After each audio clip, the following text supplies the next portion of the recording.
La forêt dans laquelle je me trouve pourrait bientôt ressembler à ceci, une gigantesque mine de charbon à ciel ouvert.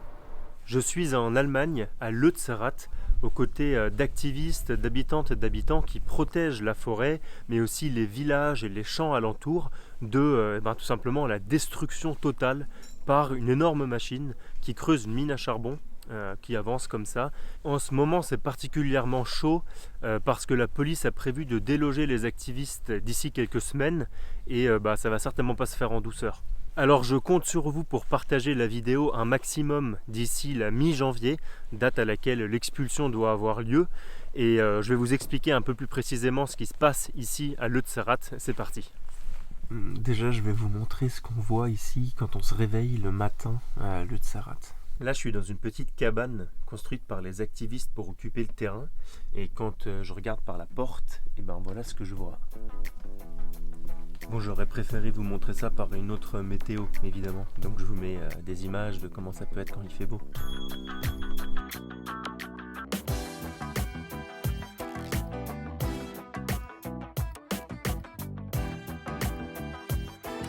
Ah oui, et évidemment, dans ces cabanes, faut pas être trop pressé d'aller aux toilettes la nuit, parce que c'est pas du tout la même procédure, on va dire, qu'à la maison.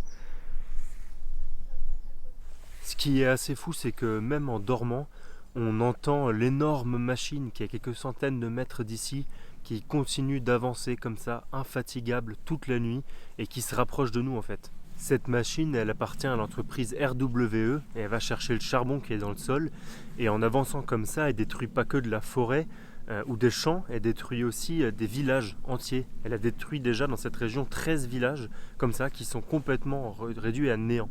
Mais bon, ici, vu que les activistes refusent de partir et qu'ils restent ici, justement, dans ces cabanes dans les arbres, eh bien, si la machine arrive vraiment jusqu'ici, elle sera obligée de s'arrêter, à moins de mettre en danger la vie, en fait, des personnes, des activistes qui sont là.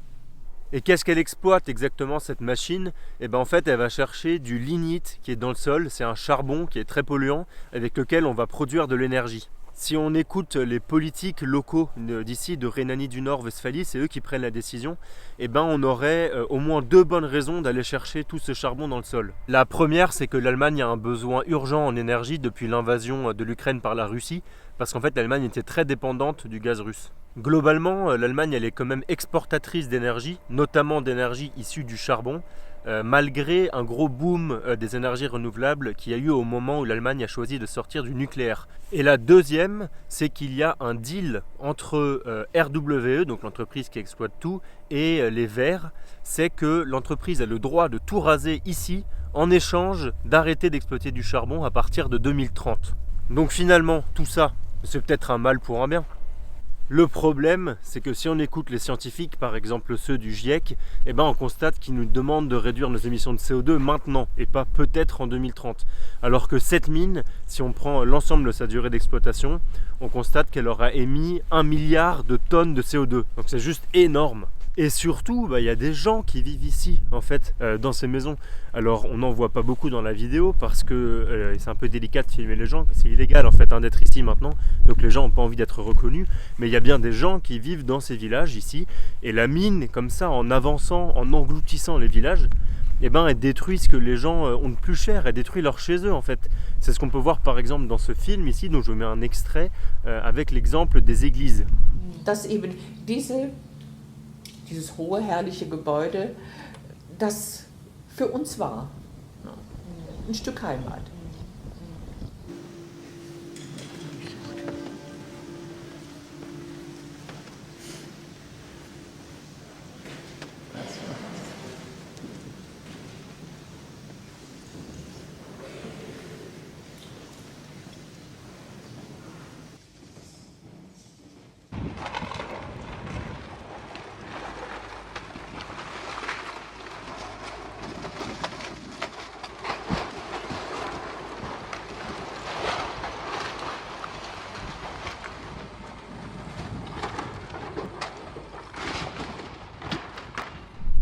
C'était un extrait du film Brandt de Susanne Fassbender dont je vous mets le lien en description. On peut noter au passage que la loi sur laquelle l'État s'appuie pour exproprier les gens qui habitent ici, c'est une loi des années 30 qui a été mise en place par le gouvernement nazi d'Adolf Hitler. Voilà. Donc je sais pas à vous, mais moi je trouve que tout ça c'est vraiment d'une violence extrême. Finalement le problème il est assez simple.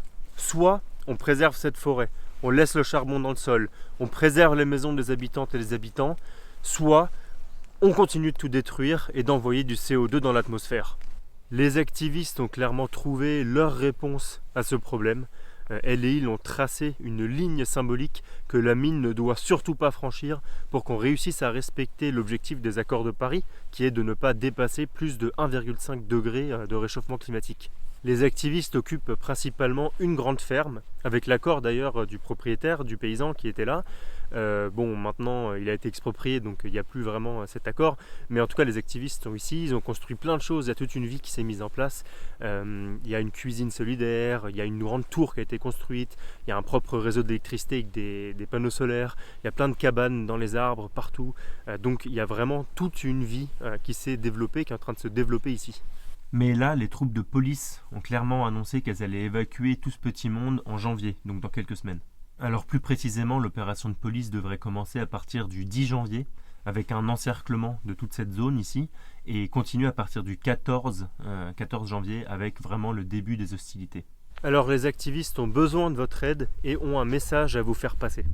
Ab Mitte Januar will die Polizei Lützerath gewaltsam räumen. Wir brauchen eure Hilfe, um uns dem entgegenzustellen.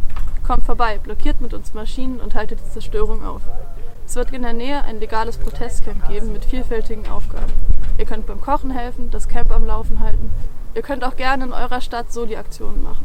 Wir sehen uns Mitte Januar in Lützerath. Alors vous l'avez compris, il y a plein de manières d'aider. Déjà vous pouvez venir ici à partir du 10 janvier au moment de l'expulsion pour éviter l'expulsion. Vous pouvez aussi être un petit peu plus loin dans une très belle forêt qui s'appelle Unser aller Wald. Je vous mets quelques photos pour aider à tout ce qui est soutien, donc cuisine par exemple, ce genre de choses. Et si vous voulez rester en France, vous pouvez aussi plus simplement faire un don à la cagnotte. Je vous mets le lien dans la description. Voilà, j'espère que ce combat vous intéresse et que vous allez pouvoir le suivre dans les semaines qui viennent. À bientôt.